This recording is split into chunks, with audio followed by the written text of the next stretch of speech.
7 দিনের মধ্যে দাগিদের তালিকা প্রকাশ করতে বলেছিল সুপ্রিম কোর্ট, আর সেই মতো আজই সেই তালিকা প্রকাশ করে দেওয়া হবে। গতকাল সর্বোচ্চ আদালত জানিয়ে দিয়েছে এসএসসির আইনজীবী কল্যাণ বন্দ্যোপাধ্যায়।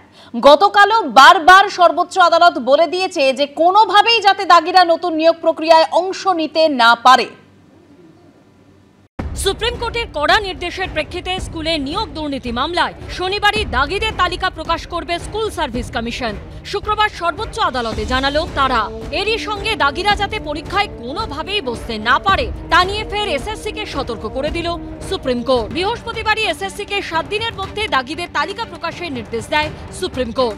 এরপর শুক্রবার ফের এই মামলার শুনানি হয় সুপ্রিম কোর্টের বিচারপতি সঞ্জয় কুমার এবং বিচারপতি সতীশ চন্দ্র শর্মার বেঞ্চে। শুরুতেই মামলাকারীর আইনজীবী অভিযোগ করেন এসএসসির আসন্ন নিয়োগ প্রক্রিয়ায় দাগিদেরও পরীক্ষার অ্যাডমিট কার্ড দেওয়া হচ্ছে। অভিযোগ শুনে বিচারপতি বলেন, যদি কোনো দাগি নিয়োগ প্রক্রিয়ায় অংশ নেয় সেটা আমরা দেখব।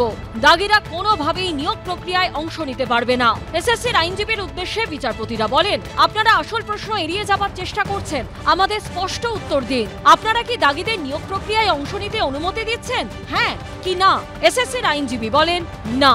তখন বিচারপতি প্রশ্ন করেন, কতজন দাগি রয়েছে? এসএসসির আইনজীবী জানান, সিবিআই 1900 জন দাগির তালিকা দিয়েছে।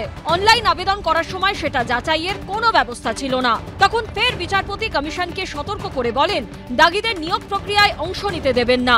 উত্তরে কমিশন জানায়, যদি 1-2 জন দাগি যাচাইয়ের ব্যবস্থা না থাকায় আবেদন করেনও সেটা শুধরে নেওয়া হবে।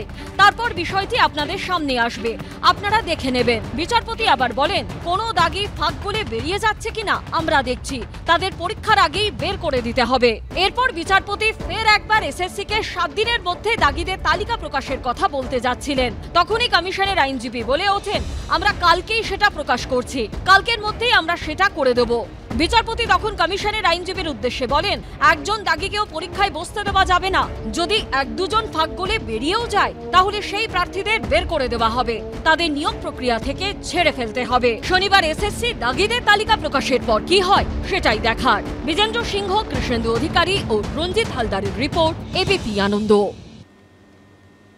সুপ্রিম কোর্টের নির্দেশ অনুযায়ী আদালতে এসএসসির আইনজীবী চলবেন, প্রতিক্রিয়া শিক্ষামন্ত্রী ব্রাত্য বসুর।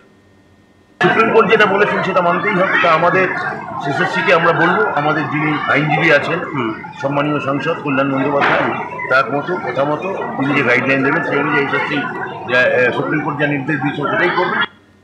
প্রাক্তন বিচারপতি ও অবসরপ্রাপ্ত প্রাক্তন বিচারপতি ও বিজেপি সাংসদ অভিজিৎ গঙ্গোপাধ্যায় তিনি বলছেন যে দাগিরা পরীক্ষায় বসলে সেই তালিকা যদি সুপ্রিম কোর্ট সিবিআইকে দেয় তবে সেই তদন্তের ভারও যাবে সিবিআই এর হাতে।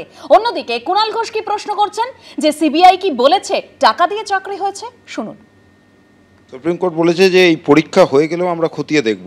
আপনারা যদি দেখাতে পারেন, মানে যারা মামলা করেছেন, যে একজনও দাগি পরীক্ষায় বসার সুযোগ পেয়েছে এবং সেই তালিকা যদি থাকে, আমরা তাহলে সিবিআইকে দেবো, তাহলে সেই তদন্তের ভার সরাসরি সিবিআই এর হাতে যাবে এবং সেখানে সিবিআই কাউকে রেয়াত করবে বলে আমার মনে হয় না। যদিও সিবিআই এর রেকর্ড খুব ভালো নয় পশ্চিমবঙ্গে বিভিন্ন তদন্তে, এক্ষেত্রে সিবিআই সেই ক্ষমতা হবে না। এখানে তো একজন মন্ত্রী নন, বহু মন্ত্রী এবং তার সঙ্গে মুখ্যমন্ত্রীও জড়িত। টাকা তো নিয়েছেন, টাকা নিয়ে চাকরি বিক্রি করার ব্যবস্থা করেছিলেন, টাকাগুলো তো ফেরত দিতে হবে এবং টাকা যদি ফেরত দিতে হয় তাহলে সেটা একটা বিরাট আলোড়ন উঠবে। এখনো পর্যন্ত তদন্তে একজন ব্যক্তিকেও সামনে কেউ এনে দেয়নি যিনি বলেছেন আমি অমুককে টাকা দিয়েছি। ফলে এটা আইনি বিষয় রয়েছে, সুপ্রিম কোর্ট দেখছেন।